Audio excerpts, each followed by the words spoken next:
Hey everyone, welcome back to the podcast. If you're new here, thank you so much for tuning in. I'm your host, Keya Mysorekar, and as many of you know, I'm the co-founder of the ASD project and Infinite Bridges. Through our work with the ASD project and Infinite Bridges, our big goal is all about advocacy, creating inclusive spaces, and bridging the gap between neurodivergent youth, parent, educators, and allies. We talk a lot about what students need in school and in social settings, but today we're diving into a perspective that is just as crucial, the parent perspective. We're taking a real, honest look at parenting a neurodivergent child, redefining what real support looks like, and finding genuine joy in championing neurodiversity at home. We're super lucky to be joined by a special guest who's been navigating this journey firsthand as a parent raising an autistic child. Today we have Allison Dickin, the founder of the app Neura. Thank you so much for coming in today. And before we jump into the questions, do you want to introduce yourself to your listeners? Sure. Hi. First of all, I'm really glad to be here. I'm excited about what you're doing, and it's great to see, um, young people really engaging and getting the word out and advocacy and building the inclusivity that you were talking about. So my name's Allison Dickin. I am the parent of a neurodivergent child, and I think from the parent perspective, or over the years of raising my son, while I was also working as a UX researcher in tech, I really found that it's a very difficult journey getting the support and resources that I needed to support both myself as a parent and my son. And coming out of that was an idea that a fellow parent actually came up with, and turned into the app Neura that I have built now, which is for parents of neurodivergent kids. It helps them really understand and connect with their kids better and figure out what their unique, specific child needs and what helps them and what doesn't help them, so that they can both feel calmer and more connected as they move forward. Awesome. I'm so excited to chat with you today. So let's dive straight into our first question. To kick things off, I want to go back to when you were first starting out. When you first started navigating the world of autism, what was the biggest hurdle you faced in finding this right support? Yeah, this is a great question. And I think in my experience, the biggest hurdle I faced, excuse me, was really in being taken seriously about what I knew my child needed. I think I don't think I'm alone in this, but I think for a lot of kids, when your child is very young and they may not fit very neatly and perfectly into any one particular stereotype of one diagnosis or another, it's hard for professionals to understand what's going on.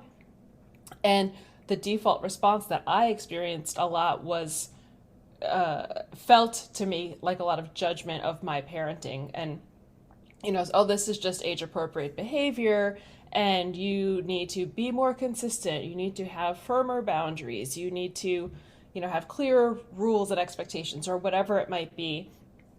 Just hearing those same rules over and over again, that really felt like invalidating what I knew about my child and what needs my child had.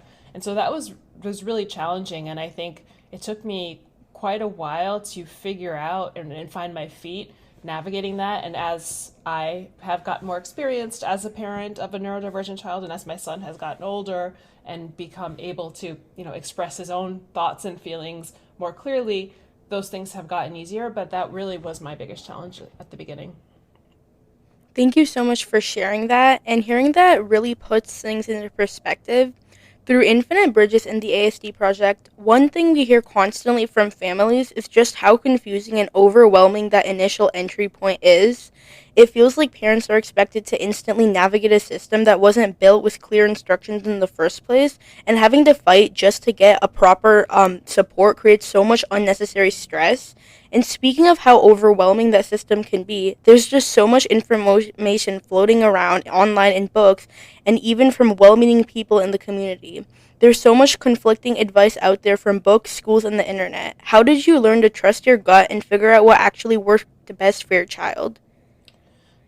Yeah, absolutely. And that's really a great question because it is not easy. And like you said, there's a lot of advice out there, and really knowing who to trust and what's going to work for your kid is difficult to figure out, and it's really a process. For me, I think a lot of what I was talking about earlier feeds into this, where I would go seeking support, seeking advice, seeking guidance, and a lot of what I would hear would be the same kinds of parenting, traditional parenting advice over and over again, suggesting that I was perhaps just not doing it wrong. I wasn't not doing it correctly, I mean. And it just didn't feel right. Like I knew I was a good parent. I knew that I was doing my best. I knew that I was working really hard to support my kid, and those things were just not working. And so I kind of, over time, a lot of searching on the internet, a lot of joining Facebook groups for parents of kids with different profiles, and just trying to figure out where I felt a sense of recognition. And I think what I eventually, the thing that actually was the most meaningful to me was reading a book called The Explosive Child by Ross Greene. And the whole premise of this book is the idea that kids do well if they can. And to me, that completely changed, it reframed everything that I was experiencing, because I think as parents, we're kind of told, we don't even realize it, we don't really stop to question it, but we're really often told that the measure of a successful parent is whether they get their kids to comply. and and the assumption is also that if you are a good parent, you can always get your child to comply.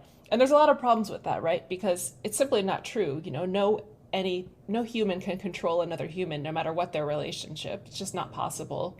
And secondly, you know, thinking about that, and once I really started to realize those assumptions, that's not really my goal. My goal is not to raise an obedient adult.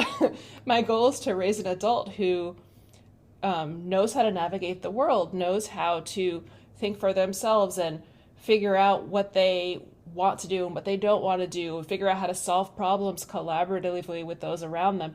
And focusing on compliance was just not, it just didn't make sense as the only way to get him there.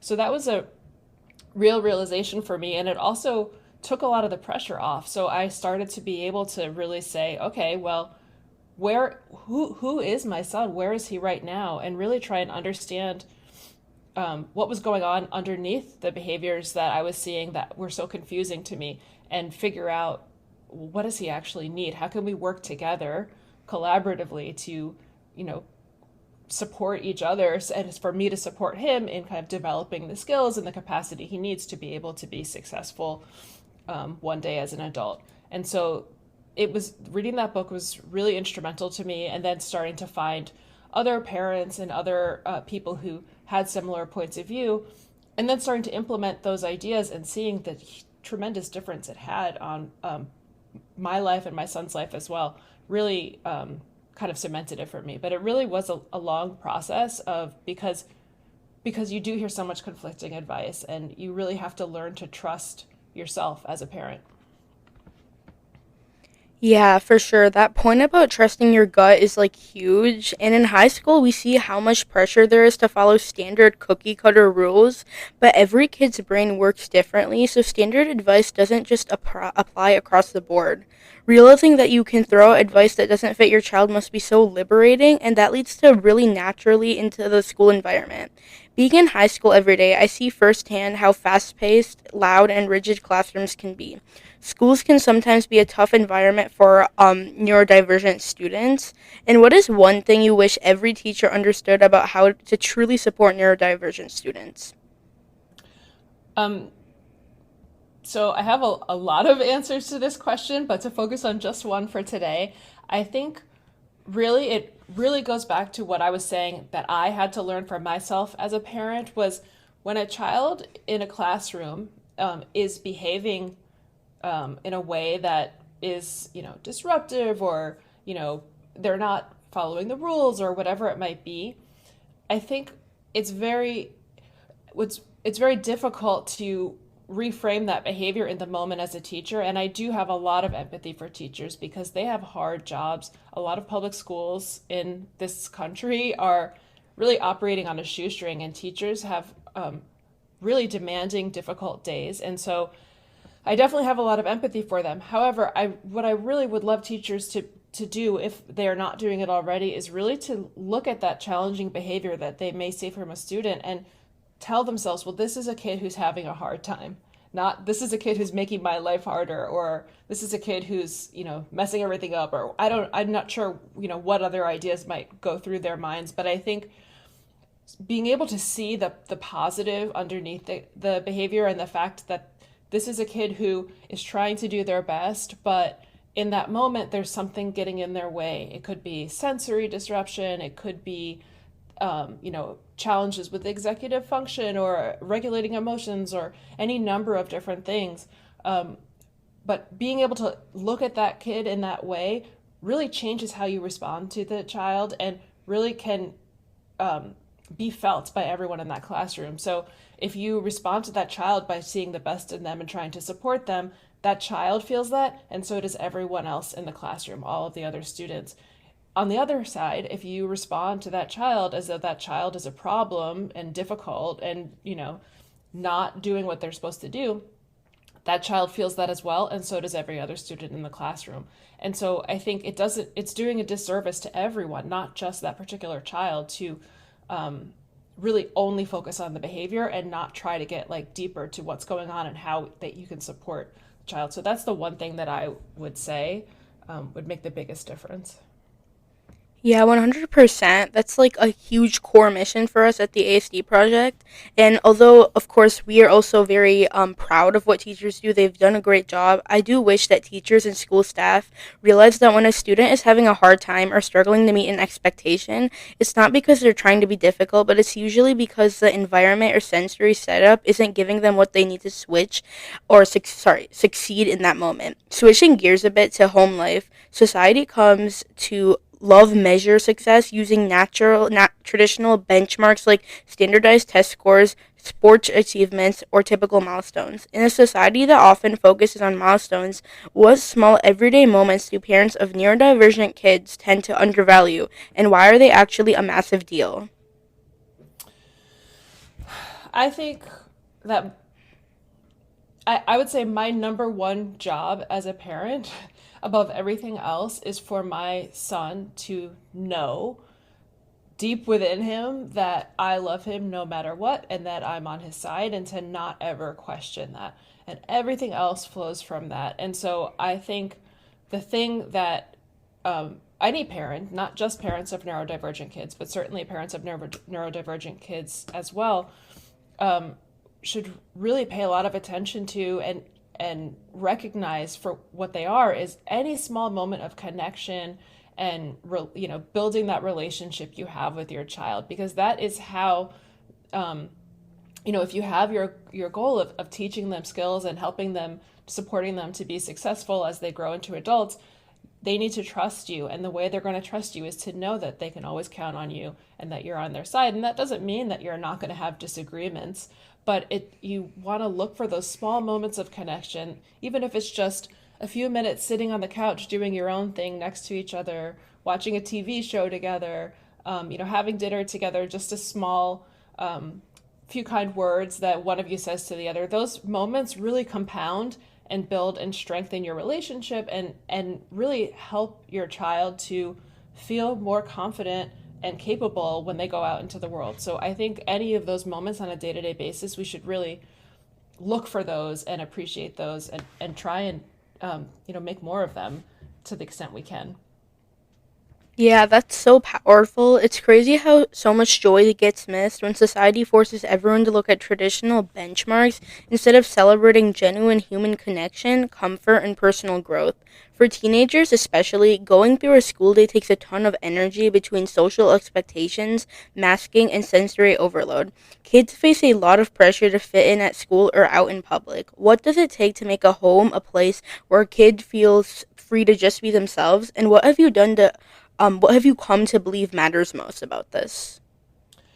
Yeah, I think this is a great question, and I think it really pulls together a lot of the different kind of threads that I've been talking about where you want your I think something that you hear a lot from parents who are maybe newer to understanding neurodivergence, maybe they're not neurodivergent themselves, or they're coming from that more traditional compliance point of view as parents, when their child may not be following through on an expectation that they have set because they just have a view, they believe that a kid should be able to do XYZ regardless, right, of your specific child.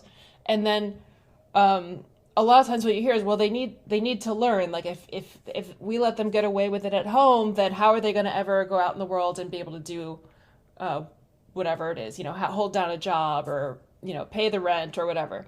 But I think that really misses the point, because I think what parents are missing is that our kids are going out into a world that doesn't always understand them, that doesn't always make room for them, that doesn't always accept them on a daily basis. And whether it's social challenges, academic challenges, there's a lot of challenges that our kids are facing at school and out in the world every day.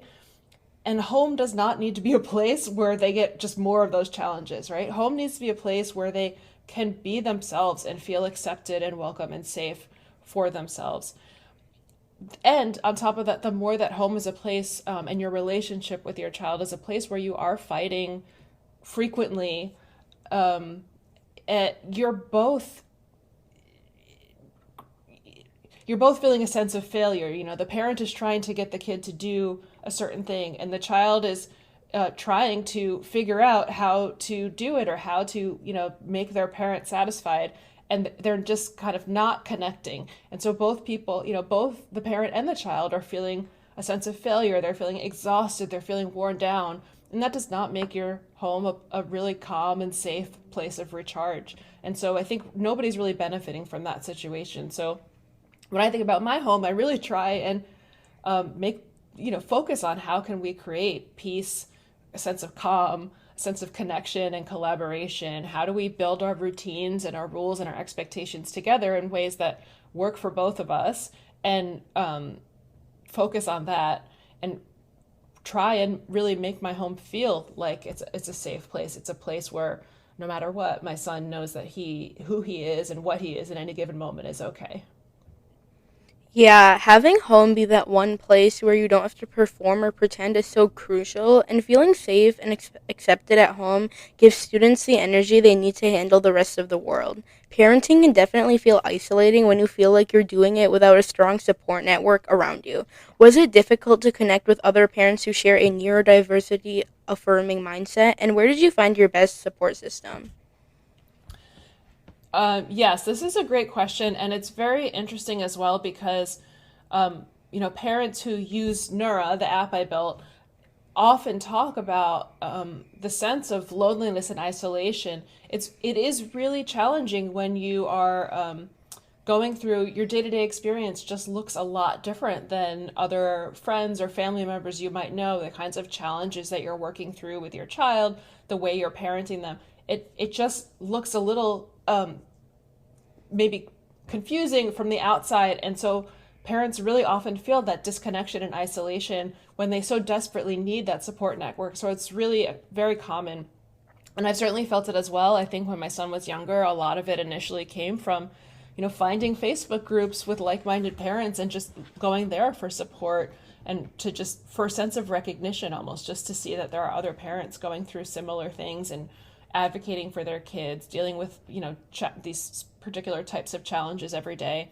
And then as my son got older and was in the school system, a lot of the connection came from other parents who were like me, trying to advocate for my child at school, trying to make sure that my son had the opportunity to be successful at school, to have like a full educational experience. And so kind of connecting with other parents who were facing similar challenges helped a lot.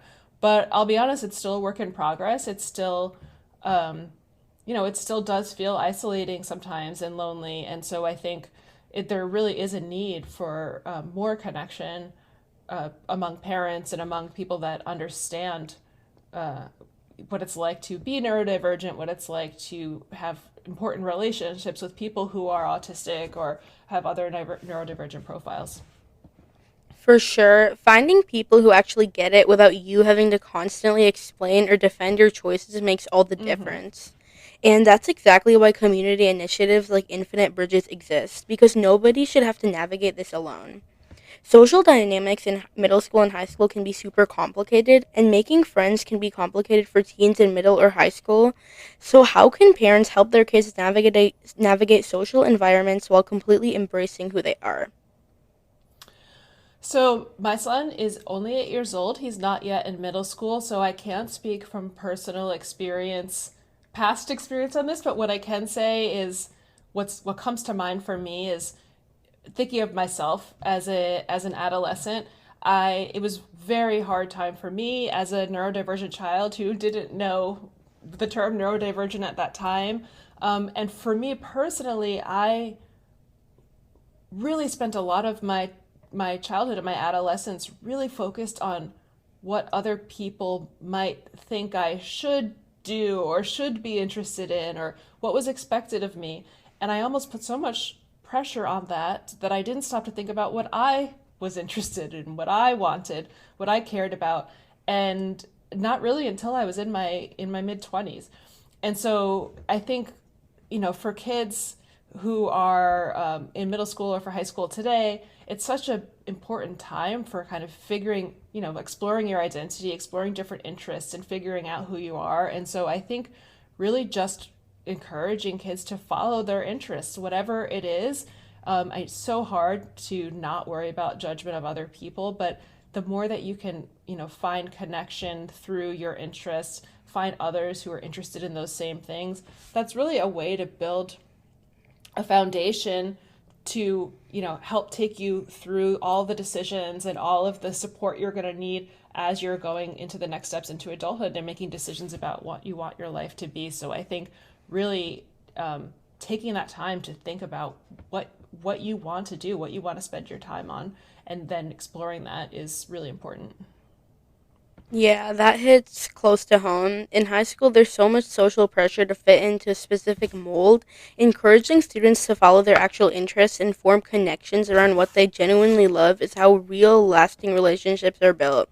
I love this next question because it focuses on the unique strengths, perspectives, and the creativity that neurodivergent youth bring to our world.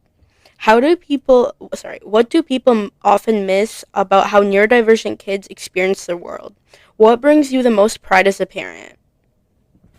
So this makes me think about something I've read and a lot about um, autistic, how autistic people are tend to do more bottom up thinking, where more neurotypical people tend to do more top down thinking. And I think about that a lot as it relates to like different ways that I process the world and different ways that my son processes the world. Because sometimes, especially like we'll be sitting in a car driving somewhere and he'll just come up with this really creative, deep insight that comes from a totally different place of how he's processing the world than anything I ever could have thought of. And it's always so fascinating and impressive. And I think there's just so much creativity and so much that we all can learn. The more that we are accepting and include people from with all different ways of thinking and all different ways of experiencing the world, there's so much more value and richness that can come from that I think it really improves life and improves experience for everyone the more that we can learn from that. And I think that the kinds of creativity and problem solving and ideas that autistic and other neurodivergent kids and adults have really bring so much value. That is so awesome to hear. Society misses out on so much creativity, deep insight, and problem solving when it tries to force everyone to think and process things the exact same way. As students are listening to this, a lot of us want to make our high schools and peer groups more inclusive, but people don't always know where to start and what actions actually help. For students like us who want to build a more inclusive future, what can teenagers do to be better allies and friends to neurodivergent peers? I love this question. I think my answer is really the same answer I would give to a lot of different questions, but I think it applies equally as well to this specific question, which is, question everything. I think question authority, question, things that you hear, well, this is just how it is. This is just how we've always done it. And then question your own judgment of your peers, of yourself. If you look at a peer and are judging them negatively because they're different in some way, well, why is that? Why, what's driving that? Is there actually anything logical underneath that? Or is that just kind of what you absorbed by just living in the world, and it's limiting you from, learning or getting some interesting insight that you could be getting from that other person? Um, you know, I think question respectfully, but I think there's a lot of opportunity for young people and everyone really to push the boundaries and accomplish a lot, than I think a lot of older people want you to believe. So that's my advice. Yeah, that's such practical advice. Questioning unfair assumptions, pushing back on that's just how things are, and just being a genuine friend without expecting everyone to act identical is something every high schooler can practice starting today. If you could give just one piece of advice to a parent who is at the very beginning of this journey and feeling overwhelmed, what would it be? Yeah, I think this is a great question, and I think the way I would answer this is kind of thinking back to the app that I built, Neura, and the foundation, the three principles that it was built on, because I think they really are the foundation for any parent trying to navigate this. One is every child is unique, and you really need to meet your child where they are. So if you're just figuring it out and you're just kind of following the advice you've been given, just stop. I mean, this goes back to question everything, right? Is stop following the advice blindly, and just think about, who is this the kid in front of you? What are they struggling with? What are their strengths? And meet them where they are.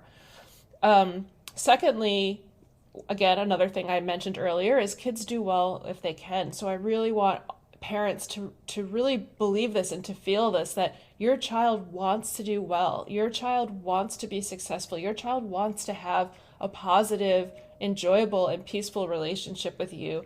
And if you could help them figure out how you two can work together to build that relationship, everything will flow from that. Your life will be calmer. You will feel more relaxed. You will feel more confident. So will your child, and you'll be able to support each other.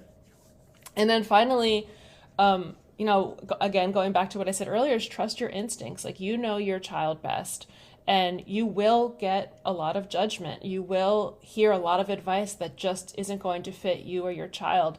Just remember to come back to trust your instincts, trust what you know about your child. And these are all things that Neura, I said Neura was based on those things. That's what the app was built to help parents do, to help them really understand their kids better and support them and meeting them where they are. And so I think, it's that you don't need the app to follow this advice, but I think that they are the most important things that I've learned in my parenting journey. That is such a grounded and comforting message to end on. Thank you so much for taking the time to sit down with me today, share your story, and drop so much wisdom for parents, students, and educators alike. To everyone listening, thank you so much for tuning in. If you want to learn more about our work or get involved, check out the ASD Project and Infinite Bridges. And we also tagged our guest's website in our description, as well as her app information. If you enjoyed this episode, please share it with a friend, parent, or teacher who needs to hear it. I'm Keya Mysorekar. Please keep advocating, keep building bridges, and we'll catch you in the next episode.